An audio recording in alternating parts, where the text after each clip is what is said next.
امام اور شہزادہ۔ امام علی ابن حمزہ الکسائی خلیفہ ہارون رشید کے بیٹے المامون کے استاد تھے۔ ایک دن سبق کے اختتام پہ امام نے المامون کو بغیر کسی وجہ کے چھڑی سے مارا۔ المامون کو شدید غصہ آیا اور اس نے پوچھا، مجھے کیوں مارا؟ امام بولے، چپ رہو تم۔ اس طرح جب بھی المامون پوچھتا، امام کا یہی جواب ہوتا۔ 20 سال بعد المامون خلیفہ بن گیا اور اس نے امام الکسائی کو دربار میں بلایا۔ اس نے اپنے استاد سے پوچھا، جب میں چھوٹا تھا تو آپ نے مجھے کیوں مارا تھا؟ امام مسکرائے اور کہا، تمہیں اب تک وہ بات یاد ہے ہاں؟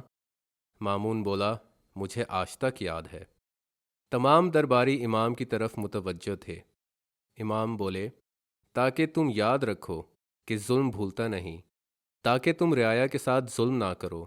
غلام کی آہ خدا نہیں بھولتا، اور اگر غلام معاف نہ کرے تو خدا کا عدل ضرور اترتا ہے۔ نبی صلی اللہ علیہ وسلم کا فرمان ہے، ظلم کرنے سے ڈرو، یہ قیامت کے دن تاریکی بن کے سامنے آئے گا۔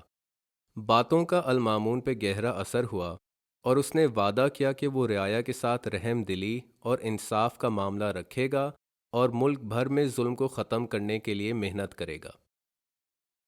وَنَضَعُ الْمَوَازِينَ الْقِسْطَ لِيَوْمِ الْقِيَامَةِ فَلَا تُظْلَمُ نَفْسٌ شَيْئًا وَإِن كَانَ مِثْقَالَ حَبَّةٍ مِّنْ خَرْدَلٍ أَتَيْنَا بِهَا وَكَفَىٰ بِنَا حَاسِبِينَ۔